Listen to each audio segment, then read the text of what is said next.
It would set the record for being the highest elevation in the state of Florida. Unlike most peaks, however, it wasn't formed by the Earth's forces. Splash Mountain appeared by magic. In fact, Splash Mountain is an example of the kind of magic people have come to expect at Disney parks. This film will explain how the rockwork magicians at Imagineering conjure up these convincing formations. Our example will be Florida's Splash Mountain. We will follow the project from its initial concept to show model to production model. We will go backstage to see how rock sections are prefabricated and placed into position on a steel framework. Finally, we'll show how plastering and painting make the magic of Imagineering rockwork come alive. Splash Mountain is a concept based on Disney's classic film, Song of the South.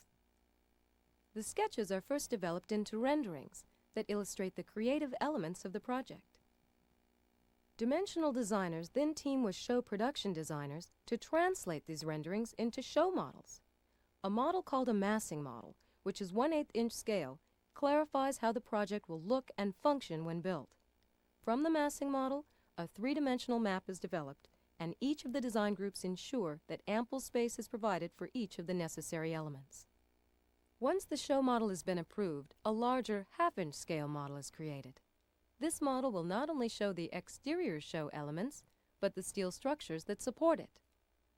During the creation of this production model, show production designers detail the actual shape of the rocks.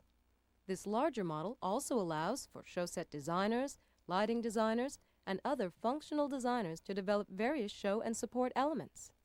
This sculpted form must represent the actual mountain as accurately as possible. So, the building blocks behind the scenes are shaped and sized for structural rigidity as well.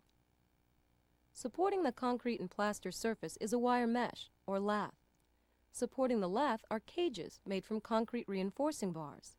The cages are then supported by rockwork support steel, which is connected to the structural steel of the building.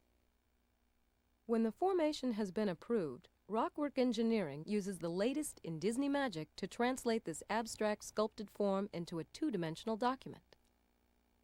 First, the foam model is cut into modules, each labeled to show its location on the model.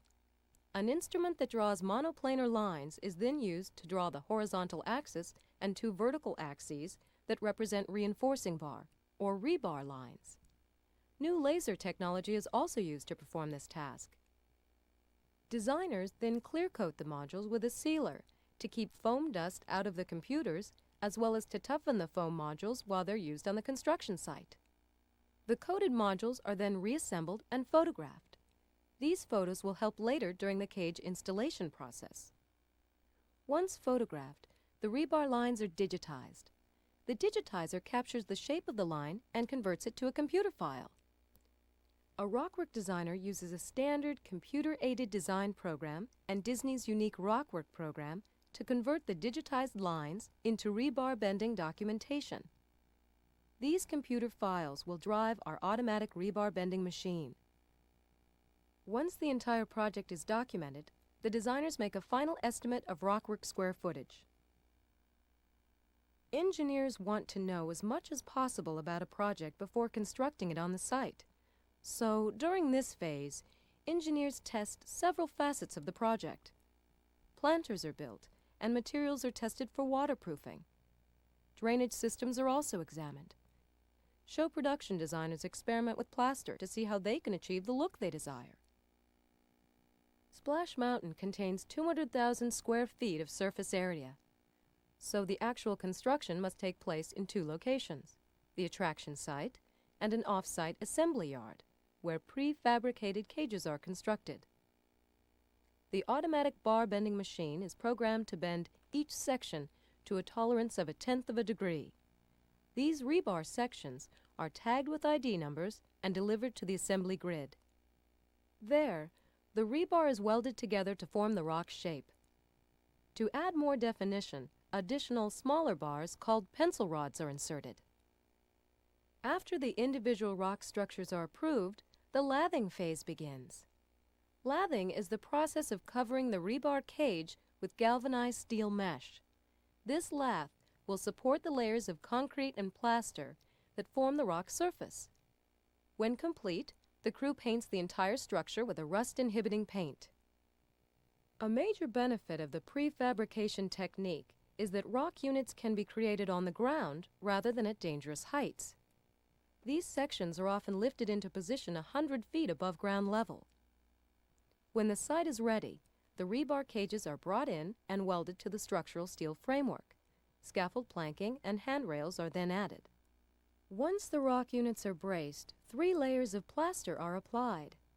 Sand, cement, and water are mixed in a hopper and pumped through a 4-inch diameter hose. Getting the cement to where it is needed is quite a logistical problem. The hose is hundreds of feet long and when in use is extremely heavy and difficult to move. At first, the plaster has a sponge-like appearance. The initial coat, called the scratch coat, fills the holes in the lath and provides a base of support for the finished coat of plaster. This coat is scratched to roughen the surface. Then the second coat, the brown coat, is artistically shaped to give it a natural appearance. If a more detailed surface is desired, a third coat is applied. To provide background texture, members of the crew then throw sand and peat gravel into the wet top coat. For Splash Mountain's mud banks, workers also spray the wet plaster with water to create a unique weathered look. The painters then put the last magical touches on Splash Mountain.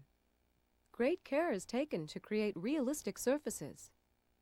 Every visible surface must look believable, or it will lower the credibility of everything around it. The show production designer instructs the plaster and paint crews in the special dry brush techniques needed to produce the effect. After the final approvals are given, the process is complete. Rockwork engineering is a major part of the magic of Disney. Through the combined efforts of designers, engineers, and craftsmen, Splash Mountain has become one of Disney's most award-winning projects. More important, however, is that Splash Mountain continues the tradition of Disney magic.